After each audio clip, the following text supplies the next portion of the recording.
ಶ್ರೀಗುರುಭ್ಯೋ ನಮಃ.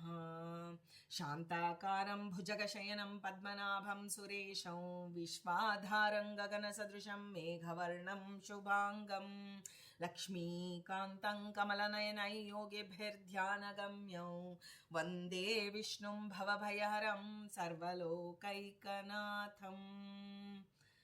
ನಿಮ್ಮೆಲ್ಲರ ಹೃದಯದಲ್ಲಿ ಅನುಗ್ರಹಪೂರ್ವಕವಾಗಿ ಕುಳಿತಿರ್ತಕ್ಕಂಥ ಸಮಸ್ತ ಗುರು ಪರಂಪರೆಗೆ, ಸಮಸ್ತ ಋಷಿ ಪರಂಪರೆಗೆ, ಋಷಿಕೆಯರಿಗೆ ನಮ್ಮ ಪ್ರತ್ಯೇಕವಾದ ವಂದನೆಗಳನ್ನು ಸಲ್ಲಿಸ್ತಾ, ಪರಮ ಭಾಗವತರನ್ನು ಕೊಂಡಾಡುವುದು ಪ್ರತಿದಿನವೂ ಎಂಬ ಶೀರ್ಷಿಕೆಯಲ್ಲಿ ನಾವು ಋಷಿ ಮುನಿಗಳ, ಋಷಿಕೆಯರ ಆತ್ಮೋದ್ಧಾರದ ಚರಿತ್ರೆಯನ್ನು ಕೇಳ್ತಾ ಬಂದಿದ್ದೇವೆ. ಅದು ಕೇವಲ ಒಂದು ಭಾಗವನ್ನು ಮಾತ್ರ.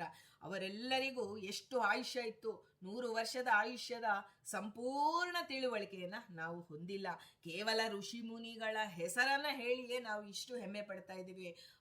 98 ಆಯಿತು, 99 ಆಯಿತು ಅಂತ ಹೀಗೆ ಸಣ್ಣ ಮಕ್ಕಳ ಥರ ಎಣಿಸ್ತಾ ಇದ್ದೀವಿ. ಆದರೆ ಆ ಋಷಿ ಮುನಿಗಳ ಒಬ್ಬೊಬ್ಬರ ಹೆಸರು ಹೇಳುವ ಯೋಗ್ಯತೆ ನಮ್ಮದಲ್ಲ. ಕೇವಲ ಭಗವಂತ ನಮಗೆ ಗುರುಗಳ ಕಾರುಣ್ಯದಿಂದ ನಮಗೆ ಇಂತಹ ಋಷಿ ಮುನಿಗಳ ಚರಿತ್ರೆಯನ್ನು ಏಕ ಭಾಗವಾಗಿ, ಈಗ ಗಂಗಾ ನದಿಗೆ ಹೋಗ್ತೇವೆ ಸ್ನಾನಕ್ಕೆ, ಇಡೀ ಗಂಗೆಯಲ್ಲಿ ನಾವು ಮುಳುಗ್ತೇವಾ? ಅಂತಹ ದೊಡ್ಡ ಶರೀರವೇ ಇಲ್ಲ ನಮಗೆ. ಆ ಗಂಗಾದೇವಿ ಎಷ್ಟು ದೊಡ್ಡದಾಗಿ ಹರಿತಳೋ ಆ ರೀತಿ ನಾನು ಗಂಗೆಯಲ್ಲಿ ಮುಳುಗಿ ಬಂದೆ ಅಂತ ಹೇಗೆ ಹೇಳಿಕೊಳ್ತೇವೋ, ಎಲ್ಲಿ ಒಂದು ಏಕ ದೇಶದಲ್ಲಿ ಮುಳುಗಿ ಬರ್ತೇವೆ. ಅದು ನಮ್ಮ ಸಂಪೂರ್ಣ ಅವಯವ. ನಾವು ಸಾಮಾನ್ಯವಾಗಿ ನೋಡ್ತಾ ಇರ್ತೇವೆ ನೋಡಿ, ಮುಳುಗು ಹಾಕೋದು ಸಾಮಾನ್ಯ, ಸ್ವಲ್ಪ ಜನ ಮಾತ್ರ. ಆದರೆ ಕೇವಲ ದಡದಲ್ಲಿ ಕುಳಿತು ತಂಬಿಗೆಯಿಂದ ನೀರು ಹಾಕೊಳ್ಳೋರೆ ಜಾಸ್ತಿ. ಅಂಥ ನಾವು ಗಂಗಾ ಸ್ನಾನ ಮಾಡಿಕೊಂಡು ಬಂದ್ವಿ ಅಂತ ಹೇಗೆ ಹೆಮ್ಮೆಯಿಂದ ಹೇಳ್ಕೊತಾ ಇದ್ರೆ ನಮಗೇ ನಗು ಬರ್ತಾ ಇರುತ್ತೆ. ನಾವು ಇನ್ನೂ ಮುಳುಗೇ ಇಲ್ಲ. ದೇಹ ಮುಳುಗಬಹುದು ರೀ, ಕಾಯಕ, ವಾಚನಿಕ, ಮಾನಸಿಕ 3 ರೀತಿಯಲ್ಲಿ ಮುಳುಗು ಹಾಕ್ಬೇಕು. ಅದಕ್ಕಾಗಿನೇ 3 ಮುಳುಗು ಹಾಕಬೇಕು ಅಂತ ಹೇಳ್ತಾರೆ. ನಾವು ಕಾಯಕವೇ ಸರಿಯಾಗಿ ಮಾಡೋದಿಲ್ಲ. ಇನ್ನು ವಾಚನಿಕವಾಗಿ ಅಂತೂ ನಮಗೆ ಆ ದಿನನಿತ್ಯದಲ್ಲಿ ಭಗವಂತನ ವಿಷ್ಣು ಪದ ಅಂತ ಕರೀತಾರೆ ಗಂಗಾದೇವಿಗೆ. ಅಂತಹ ವಿಷ್ಣು ಪದ, ಆ ಒಂದು ಗಂಗಾದೇವಿಯ ಇಡೀ ನಮ್ಮ ದೇಹ 75 ಭಾಗ ನೀರಿನ ಅಂಶದಿಂದ ಕೂಡಿದೆ ಅಂದ ಮೇಲೆ, ಇಂತಹ ಒಂದು ನೀರಿನ ಗಂಗಾದೇವಿಯ ಆ ನೀರನ್ನು ಕುಡಿದು, ಈಗ ನಾವು ಕಾವೇರಿಯ ನೀರನ್ನು ಕುಡಿದು ನಮ್ಮ ಜೀವನಾಧಾರವಾಗಿದ್ದು ಕಾವೇರಿಯಲ್ಲಿ ಗಂಗೆ ಬರ್ತಾಳೆ. ಆಗ ಅದನ್ನು ವಾಚನಿಕವಾಗಿ ನಾವು ಅವಳಲ್ಲಿ ಮುಳುಗಿ ಏಳಬೇಕು ಅಂತಾರೆ. ಅದು ಇಲ್ಲ. ಮಾನಸಿಕವಾಗಂತೂ ಇಲ್ಲವೇ ಇಲ್ಲ. ನೋಡಿ, ಒಳಗಡೆ ಎಲ್ಲ ಎಷ್ಟು ನಾಡಿಗಳಿದೆ, ಆದರೆ ಒಳಗಿನಿಂದ ಗಂಗಾದೇವಿಯ ಸ್ಮರಣೆ ನಮಗೆ ಬರೋದಿಲ್ಲ. ಹೊರಗೆ ಸರಿಯಾಗಿ ಮಾಡ್ತಾ ಇಲ್ಲ ಅಂದರೆ ನಮ್ಮ ಹೀನತೆ ನಮಗೆ ಯಾವಾಗಲೂ ಎಚ್ಚರಿಕೆಯಲ್ಲಿ ಇರಬೇಕು. ನಾವೇನೋ ಒಂದು ತಿಳಿದುಕೊಂಡಿದ್ದೇವೆ, ನಾವೇನೋ ಒಂದು ಸಾರ್ಥಕತೆಯನ್ನು ಅನುಭವಿಸ್ತೇವೆ ಅನ್ನುವುದು ಖಂಡಿತವಾಗಿ ಸಾಧ್ಯವಿಲ್ಲ. ನಾವಿನ್ನೂ ಸಾಧಕರು. ಈ ಸಾಧಕರು, ಅಲ್ಪ ಸಾಧಕರಾಗಬೇಕು ಅಂತ ಬಯಸ್ತಾ ಇರ್ತಕ್ಕಂಥವ್ರು ಅಂತನೋ ಎಚ್ಚರಿಕೆ ನಮಗಿರಬೇಕು. ಅದಕ್ಕೆ ನಾವು ಇಂತಹ ಸಮಯದಲ್ಲಿ ನಾವು ಯಾವ ರೀತಿ ಕಾಲ ಕಳಿಬೇಕು ಅಂದರೆ, ಸಾಧನೆ ಮಾಡಿರುವವರಂತಹ ಆತ್ಮೋದ್ಧಾರದ ಚರಿತ್ರೆಯನ್ನು ನಾವು ಕೇಳ್ತಾ ಅವರ ಒಂದು ಅನುಗ್ರಹದ ಒಂದು ಅಂಶ ನಮ್ಮ ಹೃದಯದಲ್ಲಿ ಬಂದು ಸೇರತ್ತೆ. ಯಾಕೆಂದರೆ ಅವರಲ್ಲಿರ್ತಕ್ಕಂಥ, ಈಗ ನಾವೇನು ಋಷಿ ಮುನಿಗಳನ್ನು ಕೇಳಿದ್ದೇವೆಯೋ ಅದನ್ನು ಬೈಹಾಟ್ ಮಾಡಿ ಒಪ್ಸಿದ್ರೆ ಸಾಕಾಗಿದೆ. ನಮ್ಮ ಮೊನ್ನೆ ಆಚಾರ್ಯರು ಹೇಳ್ತಿದ್ರು, ಆಯ್ತಲ್ಲ 96, 97ಕ್ಕೆ ಬಂದಿಯಲ್ಲ, ಹೇಳು ಈಗ ನೋಡೋಣ. ಇದ್ದಕ್ಕಿದ್ದಂಗೆ ಪುಸ್ತಕ ಇಲ್ಲ, ಏನಿಲ್ಲ, ಹೇಳು ಅಂದರೆ ತಡವರಿಸ್ತೇವೆ. ಹೇಳೋದಕ್ಕೆ ಅವರ ಹೆಸರು ಹೇಳೋಕೆ ಬರ್ತಿಲ್ಲ, ಚರಿತ್ರೆ ಬಿಟ್ಬಿಡಿ. ಅವರ ಹೆಸರನ್ನು ನಾವು ವಿಜೇಂದ್ರ ಸ್ವಾಮಿ ಚರಿತ್ರೆಯಲ್ಲಿ ಹೇಳ್ತಾರೆ, ಅವರು ಬರೆದಂತಹ 108 ಗ್ರಂಥದ ಹೆಸರೇಳಿ ನೀನು ಪಂಡಿತ ಆಗೋಗ್ತೀಯ ಅಂತ. ಅಂದರೆ ಅಂಥ ಒಂದು ಋಷಿಮುನಿಗಳು, ವೇದ ಕಾಲದ ಋಷಿಮುನಿಗಳ ಹೆಸರನ್ನ ಪ್ರತಿದಿನ ನಾವು ಹೇಳಿ ನಮ್ಮ ಜೀವನದಲ್ಲಿ ಇಂಥವರು ಇದ್ದರಪ್ಪ, ಅವರು ನಮ್ಮ ದೇಹದ ಒಳಗೆ ಇದ್ದಾರೆ, ನಮ್ಮ ಮನಸ್ಸಿನೊಳಗೆ ಇದ್ದಾರೆ. ನಾವೇನು ಗಂಗಾ ನದಿ ಹೊರಗಡೆ ಕ್ಷೇತ್ರ ಗಂಗಾ ಸ್ನಾನಕ್ಕೆ ಹೋಗ್ತೀವೋ, ಒಳಗಡೆನೆ ಪಿಂಡಾಂಡದಲ್ಲಿ ಎಲ್ಲವೂ ಇದೆ.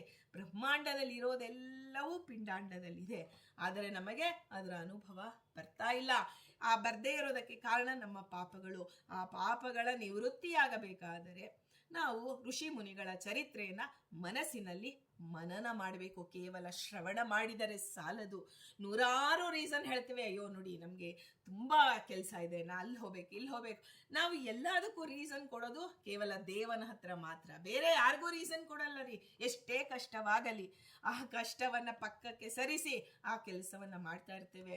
ಆದರೆ ಇಷ್ಟೆಲ್ಲ ಯಾಕೆ? ನಾವು ಇದನ್ನ ಕೇಳಿ ಆನಂತರ ಋಷಿಮುನಿಗಳ ಚರಿತ್ರೆ ಕೇಳಿದ್ರೆ ನಮಗೆ ಒಂದು ದೀಕ್ಷೆ ಬರಬೇಕು ನಮ್ಮ ಮನಸ್ಸಿನಲ್ಲಿ. ನಾವು ಇವಾಗ ನಮ್ಮ ಮನೆಯಲ್ಲಿ ಒಂದು ಕಾರ್ಯಕ್ರಮವನ್ನ ಮಾಡ್ತೀವಿ ಅಂದ್ರೆ ಇಷ್ಟು ಋಷಿಮುನಿಗಳನ್ನ ನಾವು ಕರಿಬೇಕಪ್ಪ ಅನ್ನೋ ದೀಕ್ಷೆ ನಮ್ಮ ಮನಸ್ಸಿನಲ್ಲಿ ಅವ್ರು ಇದ್ರೆ ತಾನೇ ನಾವು ಕರೆಯೋದಕ್ಕೆ ಸಾಧ್ಯ. ಈಗ ತಾನೇ ನಾವು ಕಣ್ಣು ಬಿಡ್ತಾ ಇರ್ತಕ್ಕಂಥ ಕೂಸುಗಳು ಅಧ್ಯಾತ್ಮದಲ್ಲಿ.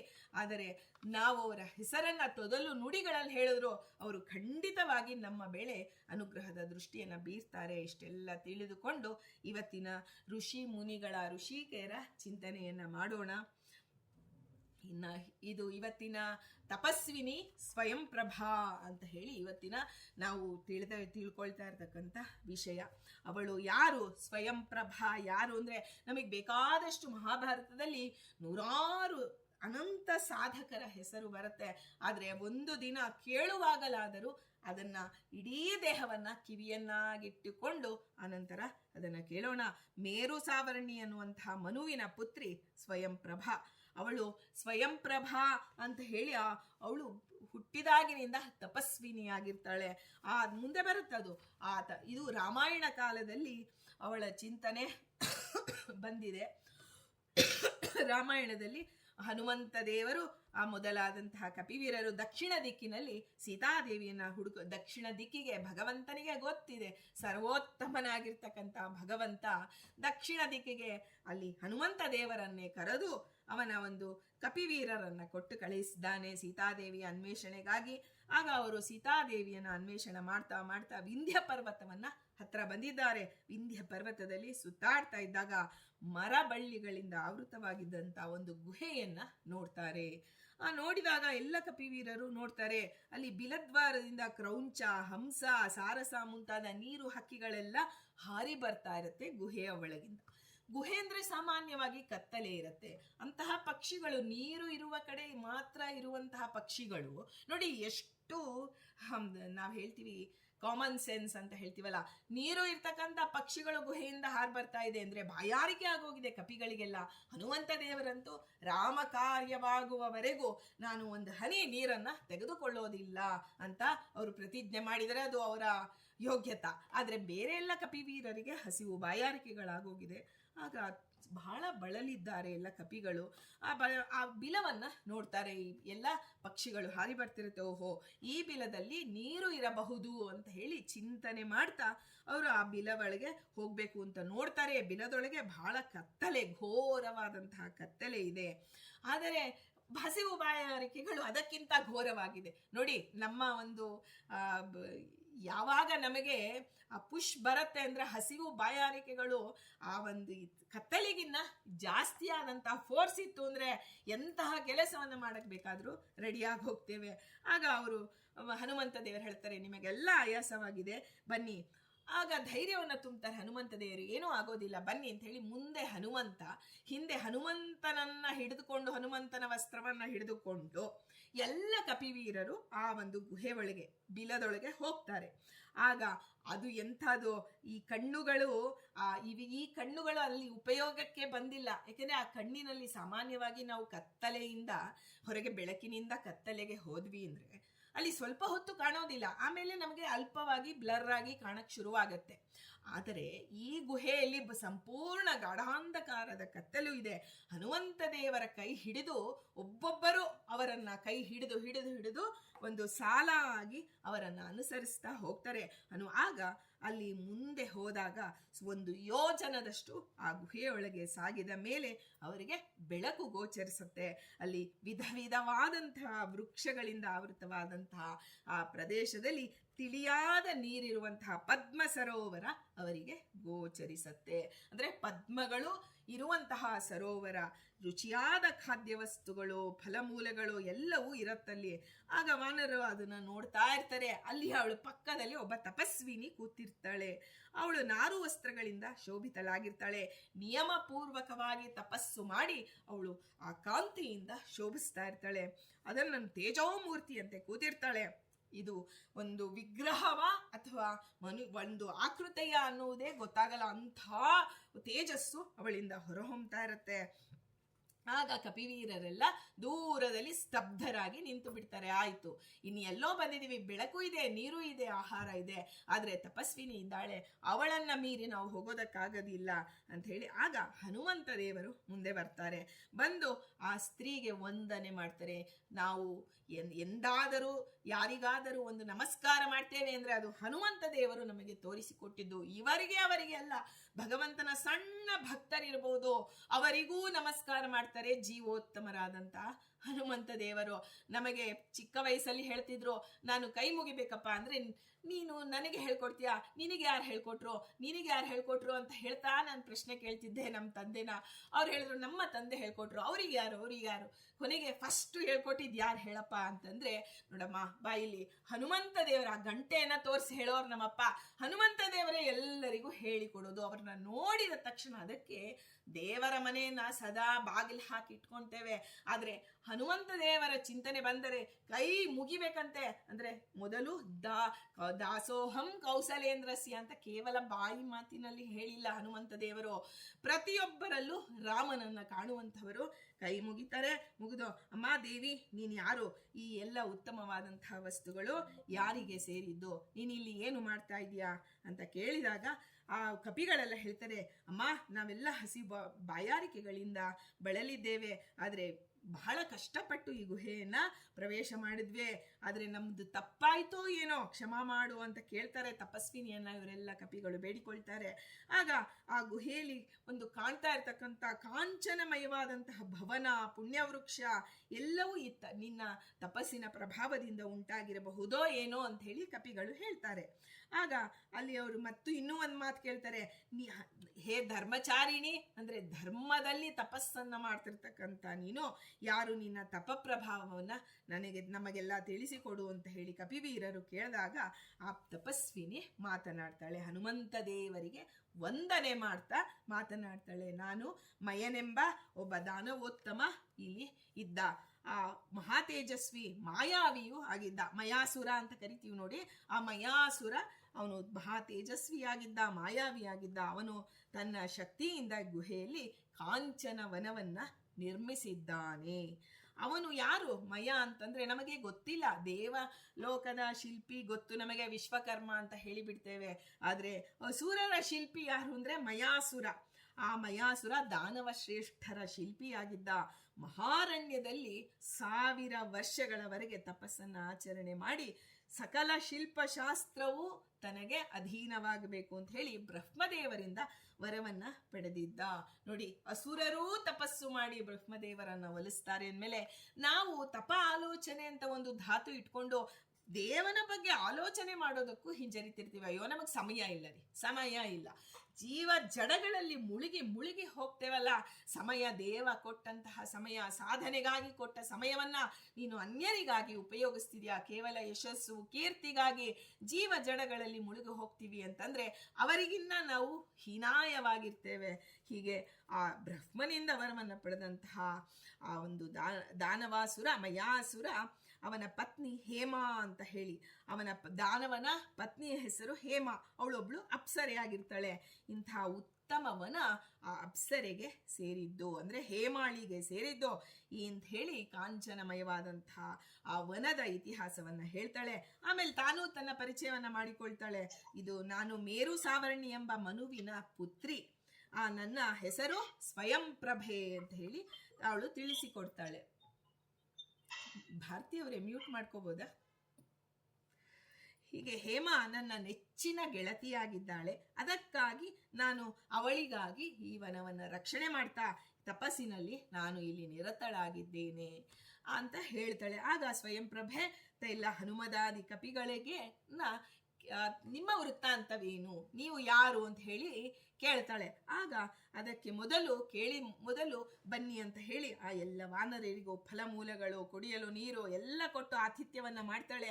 ಆ ಕಪಿಗಳೆಲ್ಲ ಆಹಾರವನ್ನ ತೆಗೆದುಕೊಂಡು ವಿಶ್ರಾಂತಿಯನ್ನ ಪಡೆಯುವವರೆಗೂ, ಆ ಉತ್ಸಾಹ ತೆಗೆದುಕೊಳ್ಳುವವರೆಗೂ ಸ್ವಯಂ ಪ್ರಭೆ ಧ್ಯಾನಸ್ಥಳಾಗಿರ್ತಾಳೆ.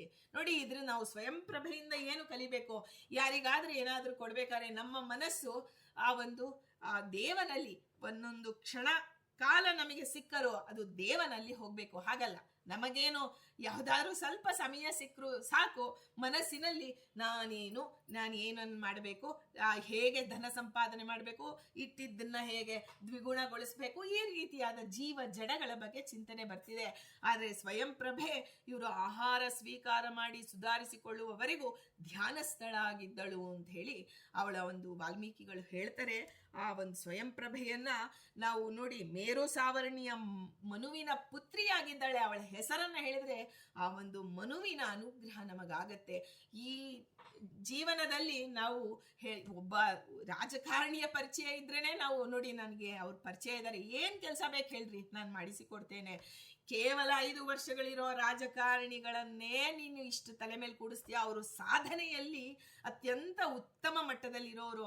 ಅಂಥವರನ್ನೆಲ್ಲ ನಾವು ಪರಿಚಯ ಮಾಡಿಕೊಂಡು ನಮ್ಮ ಮನಸ್ಸಿನಲ್ಲಿ ಅವರನ್ನ ಮನಸಾ ಸ್ಮರಣೆ ಮಾಡ್ತಾ, ಸ್ವಾಮಿ ನನ್ನ ಸಾಧನೆಗೆ ನೀವು ಅನುಕೂಲ ಮಾಡಿಕೊಡಿ ಅಂದ್ರೆ ಯಾಕೆ ಕೊಡೋದಿಲ್ಲ? ನಾವು ಕೇಳೋದಕ್ಕೆ ನಮಗೆ ಬರ್ತಾ ಇಲ್ಲ ಅಷ್ಟೇ. ಧ್ಯಾನ ಸ್ಥಳ ಆಗಿದ್ದ ಸ್ವಯಂ ಪ್ರಭೆ ಇವರೆಲ್ಲ ಸುಧಾರಿಸಿಕೊಂಡ ಮೇಲೆ ಅಲ್ಲಿ ಹನುಮಂತನನ್ನ ಕೇಳ್ತಾಳೆ.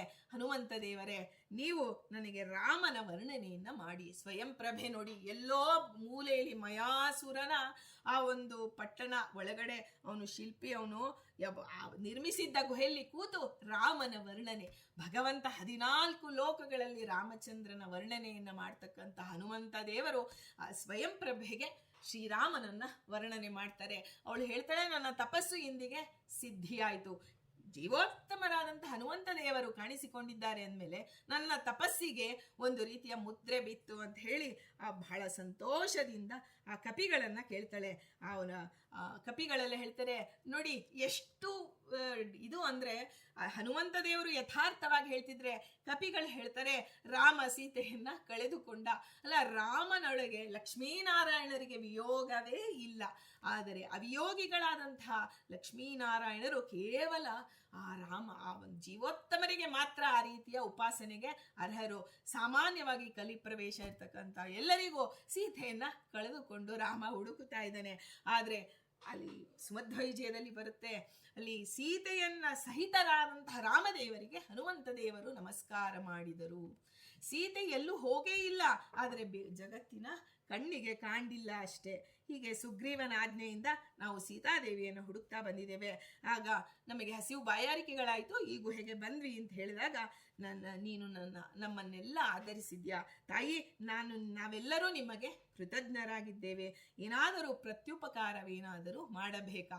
ಇವರೇ ಕೈಲಾಗದೆ ಹಸಿವು ಬಾಯಾರಿಕೆಗಳಿಂದ ನರಳುತ್ತಾ ಬಂದು ಅವಳನ್ನು ಇವರು ಕೇಳ್ತಾರೆ, ನಿಮಗೇನಾದರೂ ಪ್ರತ್ಯುಪಕಾರವನ್ನ ಮಾಡಬೇಕಾ? ಇದು ಸಜ್ಜನರ ಗುಣವಾಗಿದೆ. ನಮ್ಮ ಯೋಗ್ಯತೆ ಇಲ್ಲ ಅಂದ್ರು ಸ್ವಾಮಿ ನಮ್ಮಿಂದ ಏನಾದರೂ ಸೇವಾ, ಈಗ ಸೊಳ್ಳೆನೋ ನೊಣನೋ ಬಂದು ನಿಜವಾಗಿ ಅದಕ್ಕೇನಾದರೂ ಮಾತು ಬಂದು ನನ್ನ ಹತ್ರ ಬಂದು ನಿನಗೇನಾದರೂ ಸೇವಾ ಮಾಡಬೇಕು ಅಂತ ಕೇಳುತ್ತಾ ಅಂದ್ರೆ ನಾವು ದೊಡ್ಡವರ ಮುಂದೆ ಹೋಗಿ, ರಾಯರ ಮುಂದೆ ಹೋಗಿ, ಸ್ವಾಮಿ ನಿಮ್ಮ ಸೇವಾಯನ್ನ ಮಾಡ್ಬೇಕಾ ಅಂತ ಹೇಳಿ, ಇಲ್ಲ ಏನ್ ಬೇಕು ಹೇಳಿ ಈ ಮಟ್ಟಕ್ಕೆ ನಾನು ಮಾಡಿಕೊಡ್ತೇನೆ ಅನ್ನೋದು ಆ ಅಹಂಕಾರದ ಮಾತುಗಳನ್ನು ಆಡ್ತಾ ಇರ್ತೇವೆ.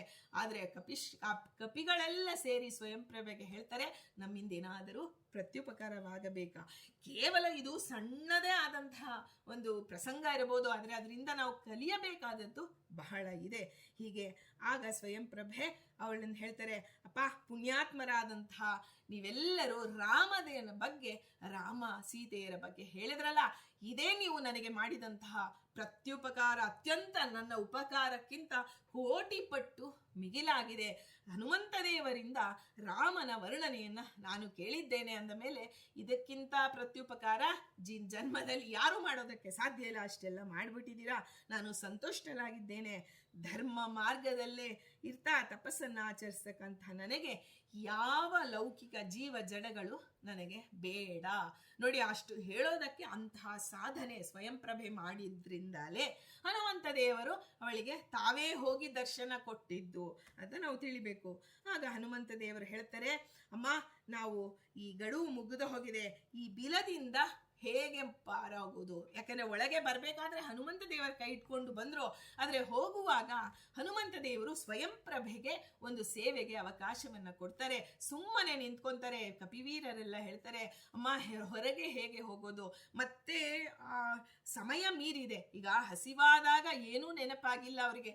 ಹೊಟ್ಟೆ ತುಂಬಿದ ಮೇಲೆ ರಾಮನ ಸೇವಾ ಮಾಡಬೇಕು, ನಾವು ಈ ಕ್ಷಣ ಮಾತ್ರದಲ್ಲಿ ಹೊರಗೆ ಹೋಗಬೇಕು, ಅದಕ್ಕೆ ನೀನು ಅನುಗ್ರಹ ಮಾಡು ಅಂತ ಹೇಳಿದಾಗ ಈ ಬಿಲವನ್ನ ಯಾರು ಪ್ರವೇಶ ಮಾಡ್ತಾರೋ ಅವರು ಜೀವ ಸಹಿತವಾಗಿ ಇವತ್ತಿನವರೆಗೂ ಒಬ್ಬರೂ ಹೊರಗೆ ಹೋಗಿಲ್ಲ.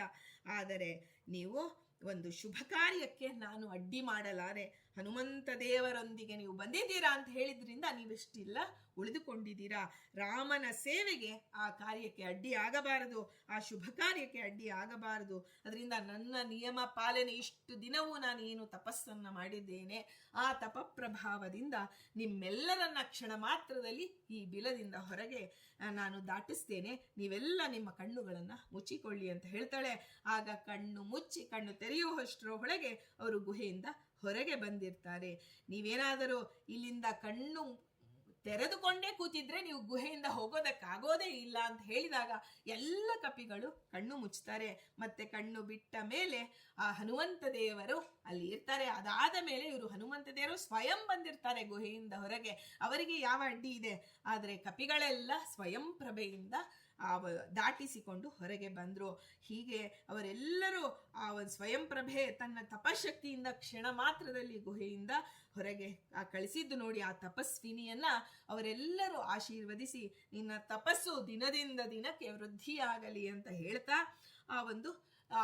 ಅವಳನ್ನ ಆಶೀರ್ವದಿಸಿದ್ರು. ಅವಳು ಮತ್ತೆ ತನ್ನ ಬಿಲದೊಳಗೆ ತನ್ನ ಸ್ಥಾನಕ್ಕೆ ಹೊರಟು ಹೋದಳು ಅಂತ ಹೇಳಿ ಅವಳ ಚರಿತ್ರೆಯಲ್ಲಿ ಬರುತ್ತೆ. ಹೀಗೆ ಸ್ವಯಂ ಪ್ರಭೆ ಸಣ್ಣದಾದ ವೃತ್ತಾಂತವೇ ಇರಬಹುದು, ಅವಳಿಂದ ನಾವು ಹತ್ತಾರು ಈ ಸ್ವಯಂ ಪ್ರಭೆಯನ್ನ ಈ ವೃತ್ತಾಂತವನ್ನ ಯಾರು ಕೇಳ್ತಾರೋ, ಯಾವಾಗ ನಮ್ಮ ಕಷ್ಟ ಕಾಲದಲ್ಲಿ ನಾವು ಎಲ್ಲೋ ಹೋಗಿ ಸಿಕ್ಕಿ ಹಾಕಿಕೊಂಡಿರ್ತೇವೆ, ಆ ಸಿಕ್ಕಿ ಅದರಿಂದ ಹೊರಗೆ ಬರೋದಕ್ಕೆ ಆಗೋದಿಲ್ಲ ಅಂದಾಗ ಈ ಸ್ವಯಂ ಪ್ರಭೆಯನ್ನ ನಾವು ಸ್ಮರಣೆ ಮಾಡಿದರೆ ಆ ಮೇರು ಸಾವರ್ಣಿ ಅನ್ನುವಂತಹ ಮನುವಿನ ಪುತ್ರಿ ಅವಳು. ಅಂತಹ ಸ್ವಯಂ ಪ್ರಭೆಯನ್ನ ನಾವು ಸ್ಮರಣೆ ಮಾಡಿದರೆ ಅವಳು ಎಂತಹ ಕತ್ತಲೆಯ ಒಂದು ಸಂದರ್ಭದಲ್ಲಿ ನಾವಿದ್ದರೂ ನಮ್ಮನ್ನ ಹೊರಗೆ ಕರೆದುಕೊಂಡು ಬರ್ತಾಳೆ. ಈಗ ನಮಗೆಲ್ಲರಿಗೂ ಚಿರಪರಿಚಿತ ಕಾರ್ತ್ಯವೀರ್ಯಾರ್ಜುನ ಅಂತ ಹೇಳಿದ್ರೆ ಸಾಕು, ಕಳೆದು ಹೋದಂತಹ ವಸ್ತು ನಮ್ಮ ಕೈಗೆ ವಶ ಆಗತ್ತೆ, ನಮಗೆ ಅದು ಎಲ್ಲಿದೆ ಅಂತ ಹೇಳಿ ಕಾಣಿಸತ್ತೆ ಅಂತ ಹೇಳಿ ಕಾರ್ತ್ಯವೀರ್ಯಾರ್ಜುನನ ಸ್ಮರಣೆ ಮಾತ್ರದಿಂದ ನಷ್ಟವಾದಂತಹ ವಸ್ತುವನ್ನ ನಾವು ಕಾಣಿಸಿಕೊಳ್ತೇವೆ. ಅಂದಮೇಲೆ ಸ್ವಯಂ ಪ್ರಭೆಯಿಂದಲೂ ಅಷ್ಟೇ ಈ ವೃತ್ತಾಂತವನ್ನ ಯಾರು ಹೃದಯಪೂರ್ವಕವಾಗಿ ಸ್ವಯಂ ಪ್ರಭೆಯನ್ನ ಸ್ಮರಣೆ ಮಾಡ್ತಾರೋ, ಎಂತಹ ಕತ್ತಲೆಯ ಗುಹೆ ಇರಬಹುದು, ಎಂತಹ ಕೆಟ್ಟ ಪರಿಸ್ಥಿತಿಯೊಳಗಿದ್ರು ಅದರಿಂದ ದಾಟಿಸಿ ಬಿಡ್ತಾಳೆ ಸ್ವಯಂ ಪ್ರಭೆ ಅಂತ ಹೇಳಿ ಅವಳ ಚರಿತ್ರೆಯಲ್ಲಿ ಬರುತ್ತೆ. ಸಾಕ್ಷಾತ್ ಹನುಮಂತ ದೇವರಿಂದ ರಾಮನ ವರ್ಣನೆಯನ್ನ ಕೇಳಿದವಳು. ಇಂತಹ ವರ್ಣನೆಯನ್ನ ನಾವು ಸ್ವಯಂ ಪ್ರಭೆಯನ್ನ ಸ್ಮರಣೆ ಮಾಡಿದರೆ ನಮಗೂ ಗುರುಗಳ ಆ ಒಂದು ಮುಖದಿಂದ ಭಗವಂತನ ಆ ಚಿತ್ರಣವನ್ನ ನಮಗೆ ಕೇಳುವಂತಹ ಸೌಭಾಗ್ಯ ಒದಗಿ ಬರುತ್ತೆ ಅಂತ ಹೇಳ್ತಾರೆ. ಈಗ ಇನ್ನೊಬ್ಬ ತಪಸ್ವಿನಿ ನೋಡಿ, ತಪಸ್ವಿನಿ ಸ್ವಯಂ ಪ್ರಭಾ, ಎಲ್ಲೋ ಮೂಲೆಯಲ್ಲಿ ನೀನು ಕುಳಿತು ದೇವನ ನಾಮಸ್ಮರಣೆ ಮಾಡ್ತಿದ್ದರೂ ಹನುಮಂತ ದೇವರು ಬಂದಿದ್ದಾರೆ ಅಂದ್ರೆ ನೀನು ಎಲ್ಲೇ ಕೂತಿರು, ಯಾವುದೇ ರೀತಿಯಲ್ಲಿ ಸಣ್ಣ ಪ್ರಮಾಣದಲ್ಲಿ ಹರಿಯ ಸ್ಮರಣೆ ಮಾಡ್ತಿದ್ರೆ ಹನುಮಂತ ದೇವರು ಕಪಿಗಳನ್ನೆಲ್ಲ ಕರೆದುಕೊಂಡು ರಾಮನ ಬಗ್ಗೆ ನಿನಗೆ ತಿಳಿಸಿಕೊಡಲು ಬಂದೇ ಬರ್ತಾರೆ ಅಂತ ಹೇಳಿ ನೋಡಿ. ಯಾವುದೇ ಆಗಲಿ ನಾವು ಆ ಚಿಂತನೆಯನ್ನ, ನಮಗೆ ಆ ಕರ್ಮದಲ್ಲಿ ಫಲ ಬೇಕು. ನಾನೀಗ ತಪಸ್ಸಿಗೆ ಕೂತ್ಕೋತೇನೆ, ಅದು ತಪಸ್ಸಲ್ಲ, ಬರೀ ಆಲೋಚನೆ ಅಷ್ಟೇ, ಇನ್ನೊಂದು ಕ್ಷಣದಲ್ಲಿ ಹನುಮಂತ ದೇವರು ಬಂದ್ಬಿಡ್ಬೇಕು ನಮಗೆ ಅಂತ ನಾವು ಹೇಳ್ತೀವಿ. ಆದರೆ ನಮ್ಮ ಯೋಗ್ಯತೆಯನ್ನ ಕರ್ಮದಲ್ಲಿ ಯಾವತ್ತೂ ಫಲದ ಆಸೆ ಪಡಬಾರ್ದು. ಫಲದ ಆಸೆಯೇ ಇಲ್ಲದೆ ಆ ಒಂದು ಮಾಡ್ತಾ ಇದ್ದಂತಹ ಸ್ವಯಂ ಪ್ರಭೆಗೆ ಹೇಗೆ ಹನುಮಂತ ದೇವರು ಬಂದು ದರ್ಶನ ಕೊಟ್ರೋ ಹಾಗೆ ನಮಗೂ ಗುರುಗಳು ಬಂದೇ ಬರ್ತಾರೆ. ಸಣ್ಣ ಪ್ರಮಾಣದ ನಾವು ಸಾಧನೆಯನ್ನ ಮನೆಯಲ್ಲಿ ಯಾವುದೋ ಮೂಲೆಯಲ್ಲಿ ಯಾರಿಗೂ ತಿಳಿಯದಂತೆ ಕುಳಿತು ಮಾಡ್ತಿದ್ರು ಬಂದೇ ಬರ್ತಾರೆ ಅನ್ನುವಂತಹ ಧೈರ್ಯವನ್ನ ಸ್ವಯಂ ಪ್ರಭೆಯ ಚಿತ್ರಣ ನಮಗೆ ಕೊಡುತ್ತೆ. ಈಗ ಇನ್ನೇನು ನಾಳೆ ಭೀಮನ ಅಮಾವಾಸ್ಯೆ ಬಂತು, ನಾವು ಪಾರ್ವತೀ ದೇವಿಯ ಬಗ್ಗೆ ತಿಳಿಯೋಣ. ಯಾಕೆಂದ್ರೆ ನಾವು ಪೂಜೆ ಮಾಡುವ ಕಾಲಕ್ಕೆ ಅವಳ ಒಂದು ಚಿಂತನೆಯನ್ನ ತಿಳಿದು ಆನಂತರ ಪೂಜೆಗಾಗಿ ಹೋದರ ನಮಗೆ ಆ ಒಂದು ಪೂಜೆ ವೀರ್ಯವತ್ತವಾಗುತ್ತೆ ಅಂತ ಹೇಳ್ತಾರೆ. ಇಲ್ಲಿ ಆ ಒಂದು ಸನಾತನವೆಂಬಂತಹ ಹೆಸರಿನ ಲೋಕದಲ್ಲಿ ತೇಜೋಮಯವಾಗಿ ವಿರಾಜಿಸ್ತಕ್ಕಂಥ ಪಿತೃಗಣದವರು ಇದ್ದಾರೆ. ಇವರಿಗೆ ನಮ್ಮಂತೆ ಭೌತಿಕವಾದಂತಹ ಶರೀರವಿಲ್ಲ, ಆದರೆ ಇವರೆಲ್ಲ ವಿರಾಜ ಪ್ರಜಾಪತಿಯ ಮಕ್ಕಳಾಗಿದ್ದಾರೆ. ಇವರಿಗೆ ವೈರಾಜರು ಅಂತಲೂ ಕರೀತಾರೆ. ಹೀಗೆ ಇಂತಹ ಪಿತೃದೇವತೆಗಳ ಗಣವನ್ನ ಆ ಶಾಸ್ತ್ರ ವಿಧಿಯಾಗಿ ದೇವತೆಗಳು ಸಹಿತ ಪೂಜಿಸ್ತಾರೆ. ಇವರು ಭೂಮಿಯಲ್ಲಿ ಬ್ರಹ್ಮವಾದಿಗಳಾಗಿ ಹುಟ್ಟುತ್ತಾರೆ ಅಂತ ಹೇಳ್ತಾರೆ. ಹೀಗೆ ವೈರಾಜ ಪಿತೃಗಳಿಗೆ ಮೇನಾ ಅನ್ನುವಂತಹ ಮಾನಸ ಕನ್ಯೆ ಜನಿಸಿದಳು. ಈ ರೀತಿ ಒಂದು ಮನಸ್ಸಿನಿಂದಲೇ ಕನ್ಯೆ ಜನಿಸ್ತಾಳೆ. ಅವಳಿಗೆ ಮೇನಾ ಅಂತ ಹೆಸರಿಡ್ತಾರೆ. ವೈರಾಜ ಪಿತೃವಿನ ಮಗಳು ಮೇನಾ. ಅವಳು ತನ್ನ ರೂಪ ಸದ್ಗುಣಗಳಿಂದ ಅಪ್ರತಿಮಳಾಗಿರ್ತಾಳೆ. ಅವಳನ್ನ ಶ್ರೇಷ್ಠವಂತನಾದಂತಹ ಹಿಮವಂತನಿಗೆ ಹಿಮವಂತ ಬಂದು ಅವಳನ್ನ ವರಿಸ್ತಾನೆ. ಅವರಲ್ಲಿ ಮೈನಾಕನೆಂಬ ಪುತ್ರ, ಅಪರ್ಣ, ಏಕಪರ್ಣ ಮತ್ತು ಏಕಪಾಟಲ ಅಂತ 3 ಪುತ್ರಿಯರು ಜನಿಸ್ತಾರೆ. ಒಬ್ಬ ಪುತ್ರ ಹಾಗೂ 3 ಪುತ್ರಿಯರು. ಹೀಗೆ ಮೈನಾಕ ಅಂತೂ ನಾವು ಹಿಂದೆ ಕೇಳಿದ್ವಿ, ಇಂದ್ರ ಹಿಂದೆ ಎಲ್ಲ ಪರ್ವತಗಳಿಗೆ ರೆಕ್ಕೆ ಇತ್ತು.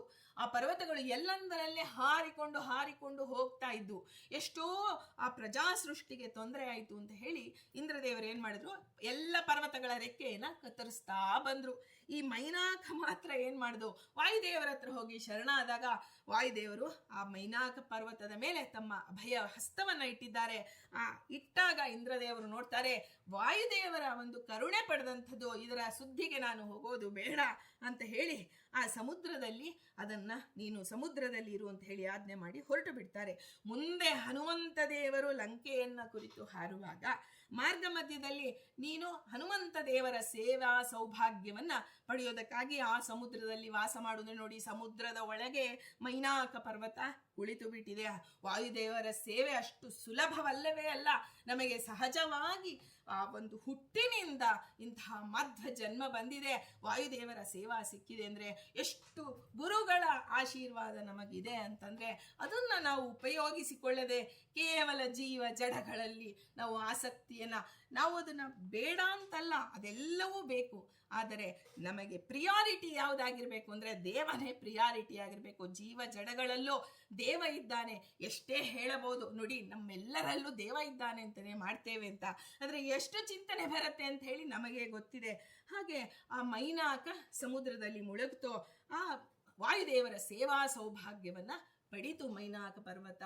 ವಾಯುದೇವರ ಅನುಗ್ರಹವು ಪಡಿತು. ಹನುಮಂತ ದೇವರು ಅಷ್ಟೇ ಅದರ ಮೇಲೆ ಕೈಯಾಡಿಸಿ ಮುಂದೆ ಹೋಗ್ತಾರೆ. ಪವಿತ್ರತಮರಾದಂತಹ ಪವಮಾನ ಮೈನಾಕ ಪರ್ವತದನ್ನ ಆ ಮೈನಾಕನ ಅದಕ್ಕೆ ನೋಡಿ, ಅವರ ತಂದೆ ತಾಯಿಗಳನ್ನ ಸ್ಮರಣೆ ಮಾಡಬೇಕು. ವೈರಾಜ ಪಿತೃಗಳಿಗೆ ಜನಿಸಿದಂತಹ ಮೇನಾ, ಅವಳು ಹಿಮವಂತನ ವರಿಸಿದ್ಲು. ಅಂದ್ರೆ ಮೇನಾ ಮತ್ತು ಹಿಮವಂತನ ಮಕ್ಕಳು ಇವರೆಲ್ಲರೂ ದೇವನ ಅನುಗ್ರಹವನ್ನ ಪಡೆದಿದ್ದಾರೆ. ಒಂದು ಮಗ, ನಮಗೆ ಮಕ್ಕಳಿರ್ತಾರೆ, ಒಬ್ಬ ಮಗ ಮಾತ್ರ ಚೆನ್ನಾಗಾಗಬೇಕು, ಇನ್ನೊಂದು ಮಗು ಹೇಗಾರು ಆಗ್ಲಿ ಅಂದ್ರೆ ಅದು ಸರಿ ಇಲ್ಲ. ಎಲ್ಲರೂ ಸಾಧಕರಾಗಬೇಕು ಅಂತ ಬಯಸೋರು ಈ ಒಂದು ಚಿತ್ರಣವನ್ನ ಕೇಳಲೇಬೇಕು, ಇದನ್ನ ಮನನ ಮಾಡಲೇಬೇಕು ಅಂತ ಹೇಳಿ ಅಲ್ಲಿ ರುದ್ರದೇವರು ಹೇಳ್ತಾರೆ ಈ ಮಾತನ್ನ. ಹಿಮವಂತನ 3 ಕನ್ಯೆಯರು ಸಹಿತ ತಪಸ್ವಿನಿಯಾಗಿರ್ತಾರೆ. ಅವರು ಅದರಲ್ಲಿ ಅಪರ್ಣೆ ಅಂತೂ ಪರ್ಣಾಹಾರವನ್ನು ಒಂದು ಎಲೆ ಪರ್ಣವನ್ನು ತ್ಯಜಿಸಿ ಅವಳು ತಪಸ್ಸು ಮಾಡಿ ರುದ್ರದೇವರನ್ನ ಕುರಿತು ತಪಸ್ಸು ಮಾಡಿ ಆ ಶಿವನ ಅರ್ಧಾಂಗಿ ಆದಳು. ಇಲ್ಲಿ ಹಿಮವಂತ ಹಾಗೂ ಮೇನೆಯ ಪುತ್ರಿ ಅಪರ್ಣ.